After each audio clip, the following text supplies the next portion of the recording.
Nestle's Quick for the greatest tasting chocolate milk. And those famous Nestle's chocolate bars present Space Patrol! High adventure in the wild, vast reaches of space. Missions of daring in the name of interplanetary justice. Travel into the future with Buzz Corey, Commander-in-Chief of the Space Patrol. In today's transcribed Space Patrol adventure, Buzz and Happy are aboard the Terra 5, preparing to fight off an attacking robot ship. Fire stern torpedo 1. Fire 1. Surely you don't think I'm aboard this robot ship, Commander? In a few seconds, Polidor, there won't be a ship. Commander, the torpedo exploded short of the target. The ship's protected by a force field. Our torpedoes explode when they hit the field. That's right. Keep firing if you like. You can't stop this robot ship. It's gaining on us, sir. If you don't act quickly, it'll ram us and blow us to bits. We'll return in just a moment with today's exciting Space Patrol adventure, Race Against Time.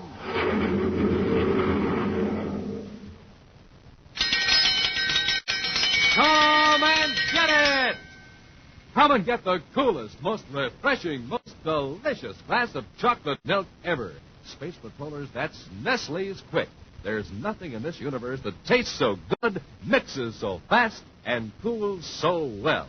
Nestle's Quick has the same terrific flavor as your favorite Nestle's chocolate bars. What's smooth, velvety chocolate, and it's so easy, Quick just about makes itself. Listen, first you pour out your big frosty glass of milk, then you just drop in 2 teaspoons of Nestle's Quick.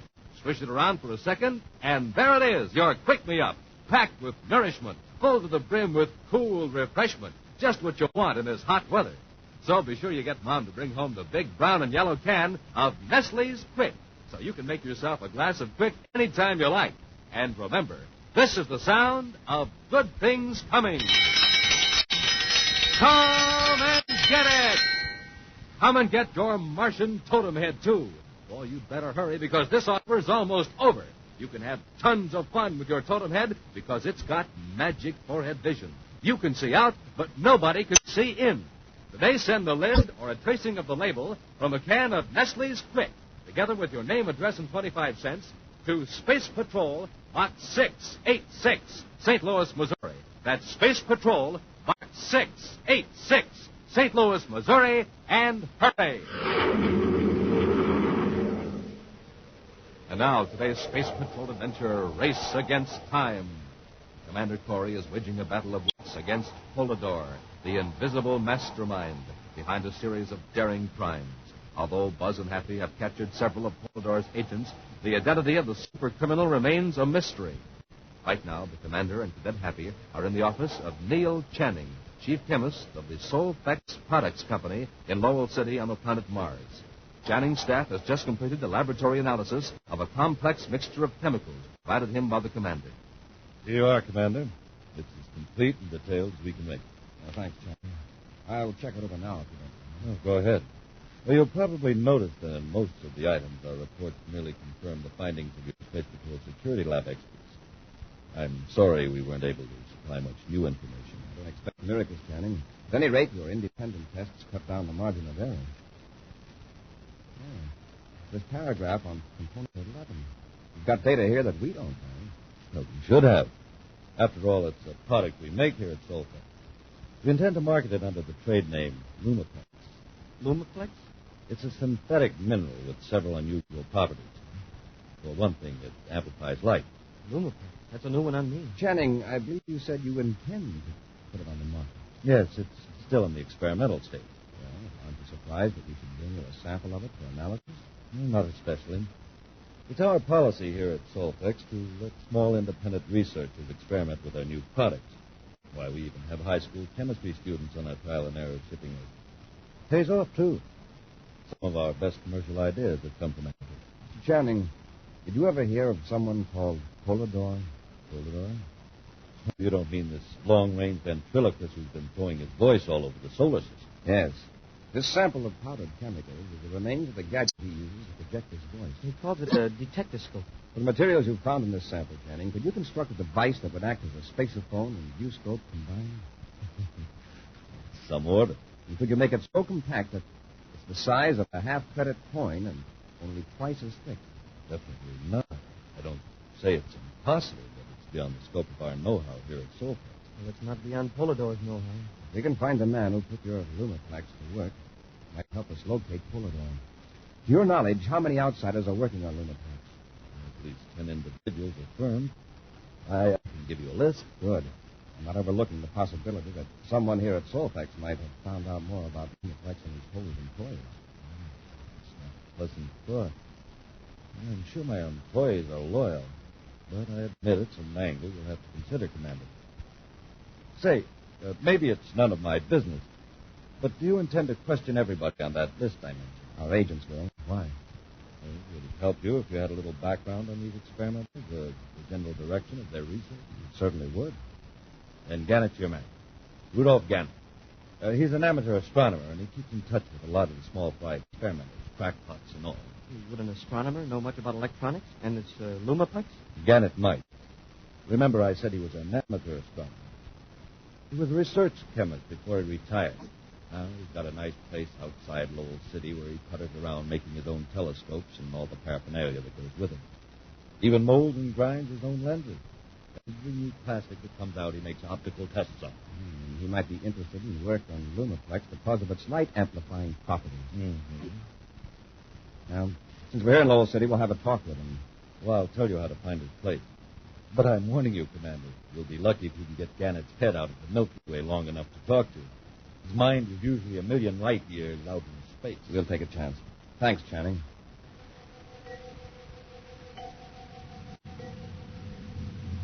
Outward bound from Terra, a private cruiser follows a vector that avoids the regular space lanes. Its pilot, Chad Tessick, keeps a wary eye on the viewscope screens and speaks into the spaceophone. Everything's set, Polidor. Not a hitch. If you're sure you're not being followed, proceed to headquarters. I have another job for you. It involves Commander Corey. Coria?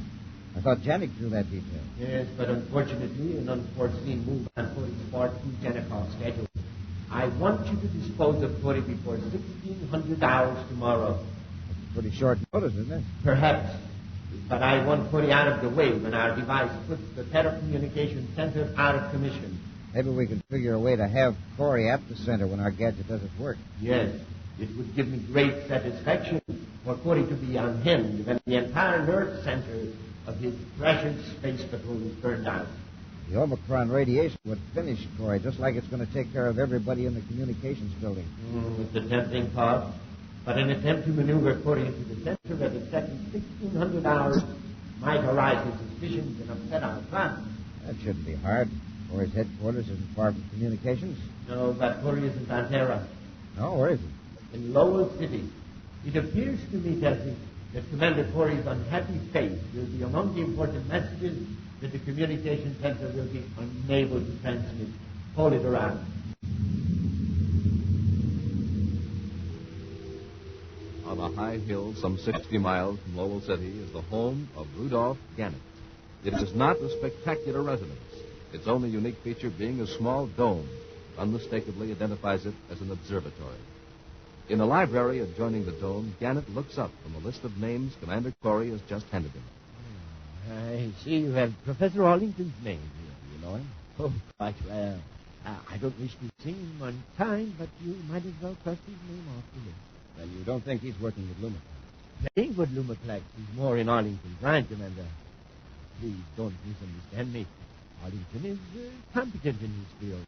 A good instructor, but not an original research man. Let's see. Having just two names as being likely to experiment with Lumaplex along the lines I mentioned. James Hollister of Jupiter and Lawrence Earhart of Nicholas City. Yes, Commander. Well, thank you for your help, Mr. Gannett. Oh, you're not leaving. I was hoping to show you my observatory. I'm sorry, but we've got to get back to Lowell City. Later, when we aren't so rushed, Happy and I would be delighted to see you. We sure would, Mr. Gannett. Oh, you men who search for criminals are always in a rush. That's why I like astronomy. There are no criminals in the heavens. The stars all obey the law. Maybe that's because they're old enough to know they can't get away with disobeying the law. So long, Mr. Gannett. Goodbye, Mr. Gannett, and thank you very much. Oh, you're welcome. Goodbye, gentlemen.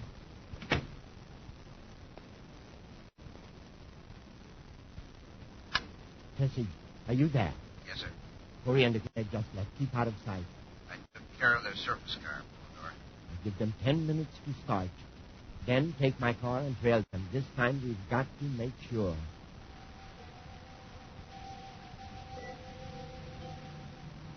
With Commander Corey at the wheel, the Space Patrol surface car moves swiftly over the deserted road to Lowell City.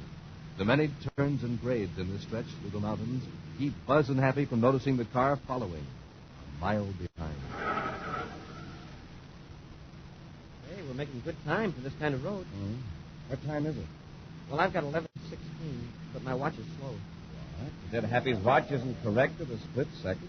Well, I noticed it at Gannett's place, sir. I checked it with his clock, and I'm a half a minute behind. Well, an astronomer would certainly have the correct time. I don't want to take my eyes off the road, Hap. What does my watch say? Why, well, that's funny. Yours is the same as mine. We both can't be off the same amount. Yeah, right now, 30 seconds can't make any difference. That's right. We'll still make Lowell City by 1200. Say, wouldn't it be a joke on Gannett, the well-ordered astronomer, if his clock was wrong? I just happened to think an observatory would have several clocks, keeping different kinds of time. Universal star time, local star time. Oh, sure. The clock I saw was probably on Mars sun time. Hey, Commander, our windshield is fogging up. Fog in this dry Martian atmosphere. Something is clouding the windshield. What's wrong with that automatic gizmo? That electronic field is supposed to repel dust and Hap, vapor. I can't see. Look out the side and guide me. Commander, you're too close to the edge. A little to the left. Hey, we're going over!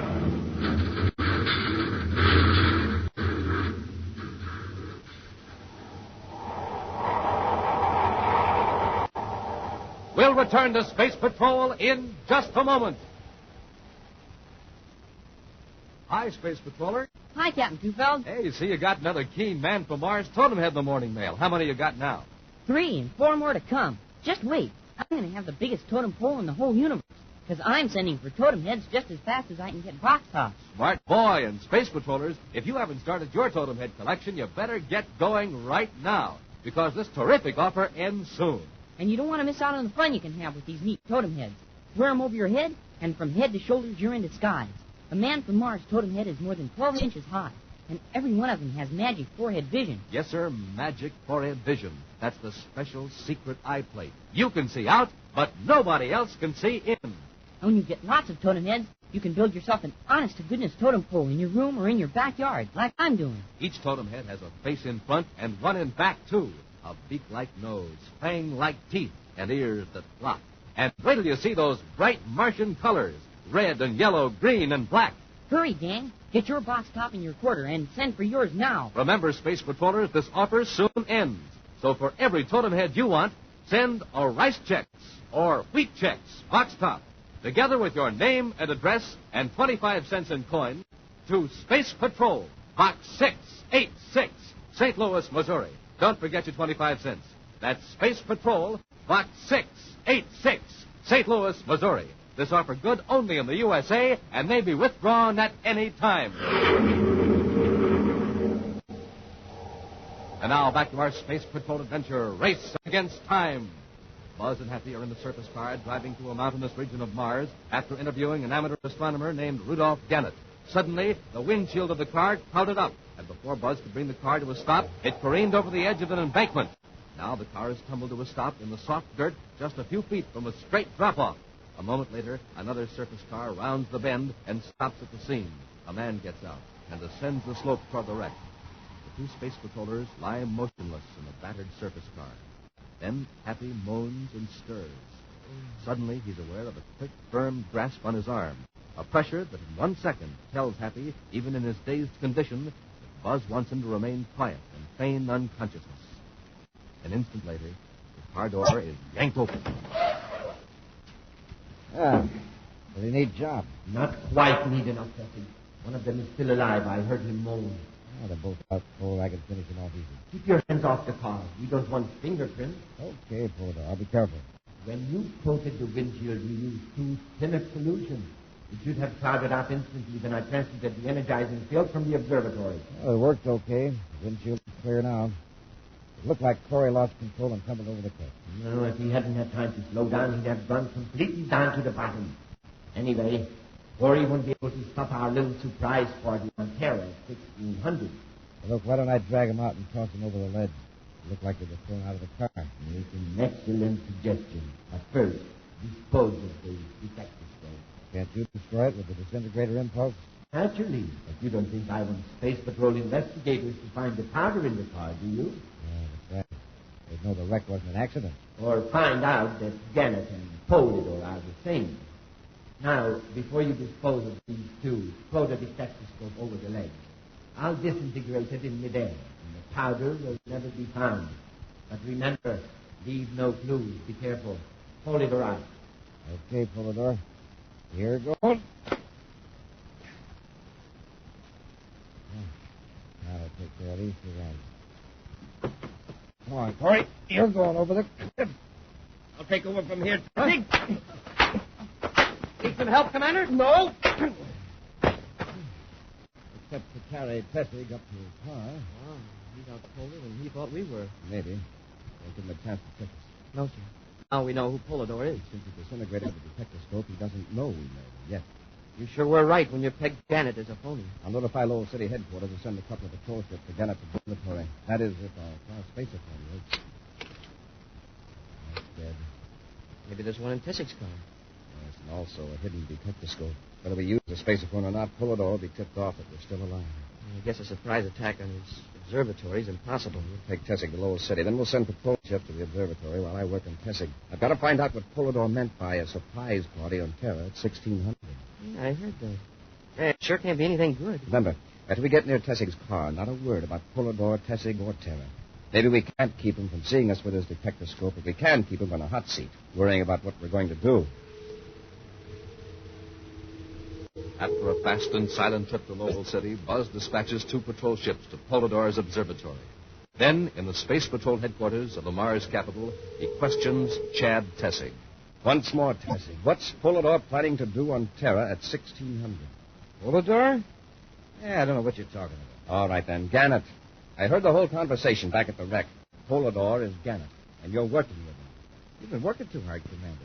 You're imagining things. I'm just wasting time, Tessig. I'm giving you a brainograph test.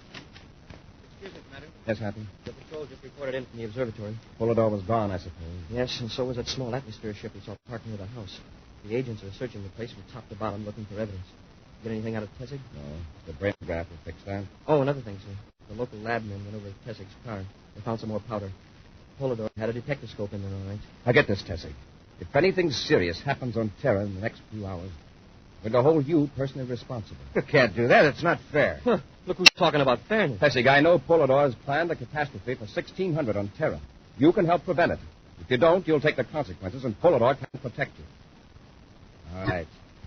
It's a Terra Communications Center. It's going to be put out of commission if it works. How? At 1600 hours, a surge of high-voltage current's going to be sent over the regular power lines. It'll burn out every bit of equipment in the place. Spacephones, viewscopes, computers, relay transmitters, recording equipment, everything. Well, how about the voltage regulators? They'll automatically break the circuits if there's an overload. Not with the high-frequency current we're using. It'll jump every fuse and relay you've got. That whole center will be burned out. It'll be completely useless. Where's this device planted? What part of the building? In Power Section 4. It's well hidden where no one could plant it unless they knew it was there. Tell me where it is and how to shut it off. I'll spacephone instructions to Terra. No, it's not that easy. Polydor made sure it'd be a thorough job. It'll not only burn out all the equipment, but it'll take care of every living man in the building. How? Omicron radiation. When that charge hits, every light in the building, whether it's turned on or off, will throw out deadly Omicron rays. Smoking rockets. You're going under the brainograph, Tessig. I'm going to find out how to shut off that machine. Yeah, you're licked, Corey, because I don't know. You can bet that the men who installed it are scattered all over the solar system by now. Gee, Commander, what are we going to do?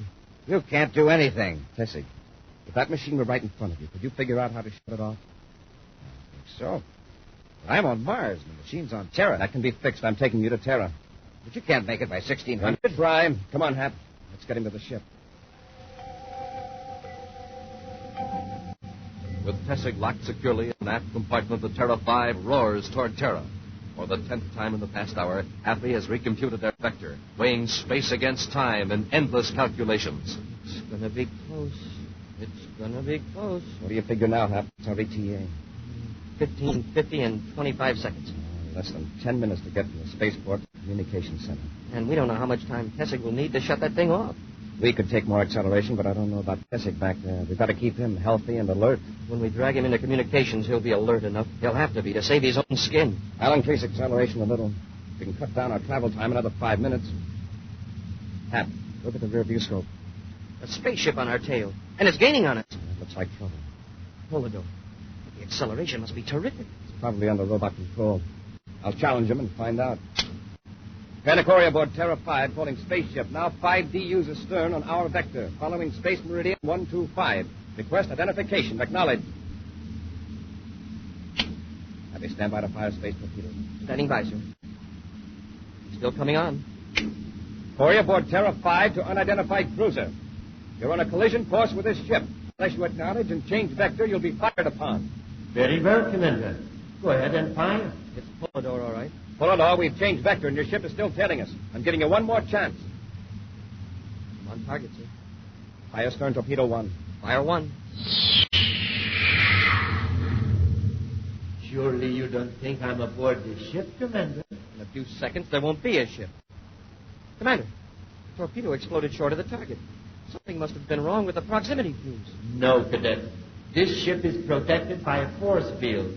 Your cosmic torpedoes will never reach me. Commander, can we try it again? It'll be a waste of time. The proximity fuses react to the force field instead of to the actual hull of the ship. That's right. Keep firing if you like. Meanwhile, this robot ship will pursue you and rem you. If we time it right, and wait till he gets real close. No, we'll be destroyed by our own torpedo. Exactly. You may as well face it, Corey. You will never reach Terra. And as you probably know by now, the communication center will be destroyed at 1600 hours. In a moment, Commander, my U-scope screen will go blank. And I'll know that you and the Terra 5 have been blasted to bits. Goodbye, Commander. Sir, what can we do? Evasive tactics are no good. Polidor's robot keeps right on our tail. Hap, put on a spacesuit, then shove a cosmic torpedo out of the cargo hatch. I'll cut down our acceleration. Yes, sir, but what good will that do? The torpedo will have the same velocity as the ship. It'll stay right with us. That's the idea. Hurry. Get that suit on. When you're ready to shove the torpedo out, signal me on your suit spaceophone. Now get going.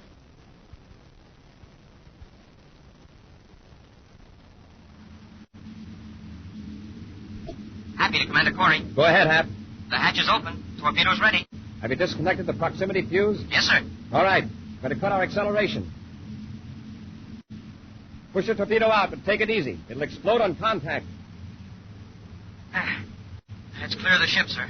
But it's floating right along under us. Good. The robot ship is gaining fast. Brace yourself and keep clear of that hatch. I'm blasting ahead on all rockets. Okay, Commander.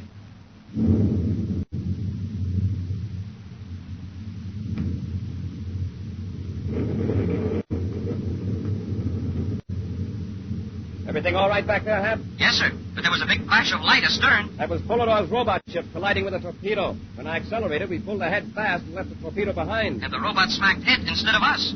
Check on Tessick before you come forward. I want him in good shape when we reach Terra. It's 15:48 by the ship's chronometer when the Terra 5 roars to the Terra space dock. Buzz and Happy are rushed to the communications building in a surface car, holding the panic-stricken Tessick between them. A swift elevator drops them down to Power Section 4, where the infernal device is poised to hurl destructive current and deadly radiation through the huge building. Come on, Tessick. Where is it? It's in this room, there behind that panel. Get to work and shut it off. Make it snappy. It's awful close to 1600. There it is. It's already started. We're too late. It's just building up potential. We won't throw the current into the main line until the power's up. Well, don't just stand there. Shut it off. Commander, I can't remember. I can't think straight. Let's get out of here. There isn't time to get out. The only way you can save your own neck is to save everybody else. Now get to work. I think this is the switch. Nothing happened. That must be for one of the preliminary operations. Once it's underway, it can't be stopped. I can't think. I can't think. I can't think. If I turn the wrong switch, it would throw the power on ahead of time. Tessick, you've only got a few seconds. Quiet, Hap. Don't rattle him any more than he is. You might as well all relax, gentlemen. There is nothing you can do. Polidor, there's a detectascope in here, too. I don't suppose, Commander, you'd like to spend your final minute of existence in explaining how you avoided my robot ship. When the view scope went blank, I thought I had you. Make him shut up. Let me think. Now, how can Corey make me shut up when I'm safely on board? Polidor, tell me how to stop this machine. Please. He's not going to tell you. You've got to do it yourself, and you've got just 10 seconds. Seconds. But, Commander... 8, 7, 6, 5, 4. I can't 3.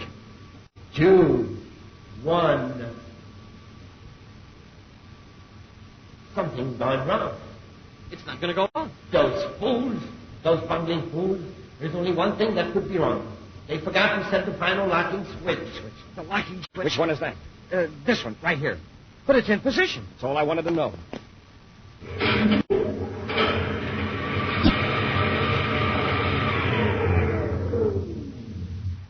It's off. I don't understand. It was on before. Why didn't it work? Happy, what time do you have? Exactly 1600. Hey, my watch must be slow. Polidor, if you're still listening, what time do you have? 35 seconds past 1600. Right.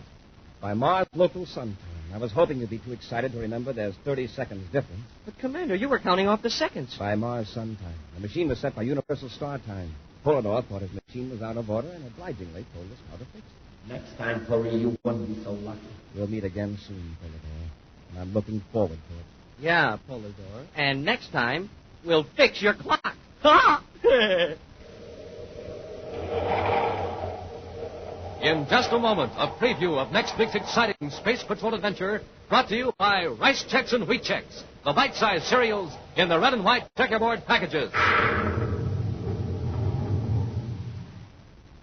Say, gang, are you walking around without your head? Now, Hap, how can anybody do that? Smoking rockets, Commander. I mean the totem head. That's the greatest thing since heads were first invented. Oh, I get it. And Space Patrollers, you want to get one of these spooky totem heads. You can see out, but nobody can see in. You've got to act right away. There's very little time left, and when this offer ends, it'll never be made again. Don't be without your head when it's so easy to get a totem head. You just send your name and address and 25 cents together with the lid from a can of Nestle's Quick or a tracing of the front of the Quick label or a Rice Chex or Wheat Chex box top to Space Patrol, Box 686, St. Louis, Missouri. Got that, boys and girls? It's Space Patrol, Box 686, St. Louis, Missouri. Now, a preview of next week's exciting Space Patrol adventure. Buzz and Happy are trying to get out of a huge castle on the planet Venus, where Polidor is holding them prisoners. The two Space Patrollers are struggling, trying to open a heavy door. It's locked. But in a castle this size, there must be more doors. The chances are Polidor has them all locked. Yeah, by electronic control. Commander, something smells strange. I noticed it too. My eyes are burning. Gotta find Polidor and take our chances. He's filling the castle with poison gas. Be sure to join us next week for the thrilling story, The Robot of Vorcana. Space Patrol, created by Mike Moser, starring Ed Kemmer as Commander Corey and Lynn Osborne as Cadet Happy, was written by Lou Houston, produced and directed by Larry Robertson, executive producer Mike Devery. Other players were Bela Kovach, Ken Mayer, Norman Jolly, and Stephen Robertson. Dick Tufeld speaking. Now, don't forget to tune in next Saturday and every Saturday for exciting action on Space Patrol. Space Patrol was brought to you today by Nestle's Quick for the greatest tasting chocolate milk and those famous Nestle's chocolate bars. Be sure to see another exciting Space Patrol program in your local ABC television station. Consult your newspaper for time and channel. This program is broadcast to our armed forces overseas through the worldwide facilities of the Armed Forces Radio Service. Space Patrol came to you transcribed from Hollywood. This is ABC Radio Network.